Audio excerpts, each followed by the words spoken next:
realized, like, I didn't even know you still make YouTube videos anymore. But I want to start this video off, just for me being ignorant, with the definition, Webster's definition of consistency, because that's what we're shooting for. Definition of consistency. I know everybody's like, bro, what? You just talk about the chapter. Just we don't want none of that. Just consistency is conformity in the application of something, typically which is necessary for the sake of logic, accuracy, or fairness. Interesting. Or the way in which a substance, it's a consistent base. Well, that's not how I'm finna use consistency. I mean, I guess the first one makes more sense. But I plan on being more consistent with this channel, with putting up videos on this channel, because this is my release for a lot of stuff. Just getting thoughts and stuff back together. It's really just trying to get back into rhythm of doing this. But I enjoy putting out videos enough that, like, even though I work out and go to work, for those two take up a lot of time, have a dog and wife and all that, like, I still want to bring my ideas to life on this channel and get reviews out so I can be caught up in the manga that I'm enjoying reading so far, and be able to put out, like, different videos besides just, like, a bunch of chapter reviews a week. That's really what I'm shooting for. And while I enjoy, like, the journey getting there, that is a big part of what kind of holds me back from making a lot of videos and being as consistent, is that 15 videos a week not only is a lot of time, but it's repetitive because it's the same type of videos. Where if I'm making 15 different videos a week, and 15 is a lot, don't get me wrong, but if I could get that down to 6, like my chapter review and live reaction or whatever, and then like a theory of what's coming next a week on each 3 of the series, that allows me to do way more other videos, like way more other videos, theory videos and streams and all kinds of other stuff. So that's where I'm trying to get to, but I'll never get there if I don't get caught up in this stuff. So The Promised Neverland chapter, I believe I just read 12. I'm sorry. Yes, 12. Traitor Part 2. So Ray is the traitor. Ray's the traitor, apparently, and that here's why I'm not surprised from reading this, and I'm going to read a lot of this today instead of like one a night from each of my 3, which y'all don't even know how to record. That doesn't matter. Ray being the traitor doesn't surprise me for the fact that his character reminds me so much of Vegeta and Sasuke in design. Like, he's the dark-haired part of their group. He's the more reserved part of their group. And so him being the traitor, both of them had villainous tendencies. Vegeta started off as a villain. Sasuke became a villain before becoming a hero again. And so for him to go down a path like that doesn't surprise me. And I'm sure there are other characters like that. Those are just the 2 that he stands out to me the most with his personality, where he's extremely smart, but he's quieter and sees, like, he's much more logical. He's also much more okay with doing what it takes to get out, doing what it takes for them to get out. So I'm okay if he is the traitor, and that's a big if, because we haven't been seeing the facts. And there is Traitor Part 3 coming up in the next chapter. So, shifting from Gilda, who we were sure was Gilda last chapter, to Ray possibly being the traitor, it is extremely... It's a very interesting way to take it. Also, I think it was huge for Gilda, for us learning who Gilda is. And we have such a broad cast of characters. But for Gilda to have this moment of strength, of her having to stand up to Sister Krone and stand up for what her and Emma have been through and how they reconnected in the last chapter after Emma had been so spaced out, learning what's going on with the farm, was big for her. I think that was big for her to be able to hold in with what she knows. And even though Krone has planted the seed of doubt, to have that embrace from Emma right after that moment where she's like, it's all good, like, you're safe, like, you did such a great job, I heard everything, like, you did awesome, was big for Gilda.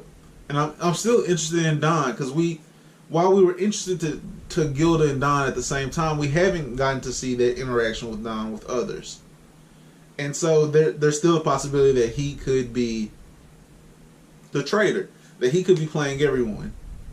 And I guess similarly to this, I have a hard time feeling like Ray is the traitor, because what we've seen from him in the previous 11 chapters, where him learning this and being so upset, well, he was very accepting of all the knowledge, that of all the information that Norman and Emma sent to him, and he was just like, okay, that makes sense, almost as if he kind of knew it already. That could be an outstanding red herring, or it could be something that we're given to realize in retrospect to make us feel like, man, it is Ray, because look at how easy he accepted it. So I'm not going to just take that face value yet, but I do think that that's a nice, that is there's a reason that's there.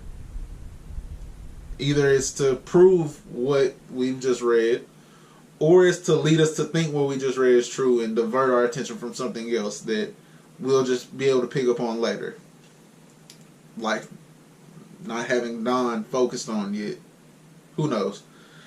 I also like that Norman and Ray have noticed Sister Krone's acting alone, and she's working for herself instead of with Mom, and so they are going to be able to use that to their advantage for sure, because of how strategic Norman can be and how he's seeing this like chess.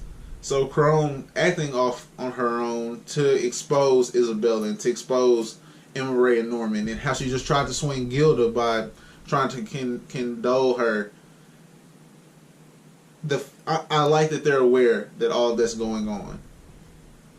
I think that Emma might be the most intriguing character going through all of the Traitor art, because her emotions lead her so much, and she's so strong-willed, but I think she's an excellent judge of people, to where if she's trusted Ray and Norman this long, and she had questioned Gilda, and now after Gilda's proved herself, she's completely trusting of Gilda, there must be a reason she had trusted Ray and Norman.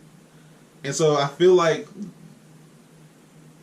how genuine a person she is. And the question Norman asked her, I thought was brilliant, in that if someone is the person who's the traitor, is around us, they're of similar age, do you still take them with us?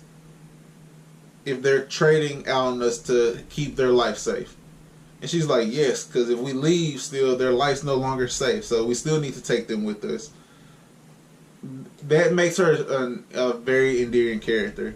Still not my favorite. I still have Ray as my favorite, just because there must be proof to those accusations from Norman coming up in this next chapter. I like that we got a lot of focus on characters outside of Mom, because Mom's been so focused as the mover of chess pieces. And while she still is moving chess pieces around the scene, don't act like Krone's not a chess piece. She's obviously getting played. She's getting played by two sides though now, because she's over here searching the storage room. She's searching the storage room for footprints, trying to figure out like where stuff is hidden and stuff. She doesn't know anything. She's just ambitious to become a higher ranking person than she is, and those ambitions are leading her to play herself out. But I think that this chapter was really good. This is a 4-fire emoji chapter for me. Not a ton of development going forward, because we're in the middle of the Traitor part of this arc, where we're in Traitor Part 2. We have Traitor Part 3 coming up, and I feel like that's going to be such an impacting chapter. But the general gist of this was big for Gilda, for sure. We got to see more of Norman's deductive reasoning, and we do see a reason why Ray could be the traitor, because of how both ropes are missing.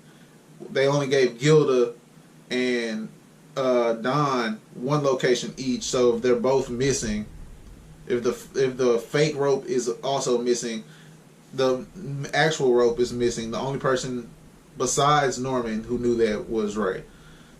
Because Norman's not going to distrust Emma. Emma's far too caring, and they went through that experience of seeing the little girl, Connie, of seeing Connie get taken together. So he knows it wasn't Emma. We know it wasn't Emma. And so he's like, the only other person who knew both locations was you. That we know of. I mean, this coming to a head. 4 fire emoji chapter for sure, though. If you like this video, please share it. Give it a like. Share it as well, of course. But if you're new to the channel, go ahead and subscribe, because while I can't say we do this all the time, we are about to try to do this a lot more often. Get more content on the channel for sure, and build the channel, grow the channel, get to where we are a major channel. And I say we because it's not just me or my wife and my dog, but it's everyone that's watching my videos and commenting and positive feedback and throwing out different ideas that like I enjoy trying and all of that. So check out the channel and subscribe. Give this video a thumbs up. Let me know in the comment section what you guys are thinking about who's the traitor. Because at this point, who were you convinced is conveying this message to Mom? Or does Mom have camera set up? Is she just really good at listening in on conversations, or what? And honestly, guys, just stick with me, be patient, because I'm going to probably end up taking a break later. But I'm going to try to get way more consistent than I am now. Like, get myself to a steady video upload schedule, and then we'll be good. It's my guess. Besides all that, guys, have a great rest of your day. Peace.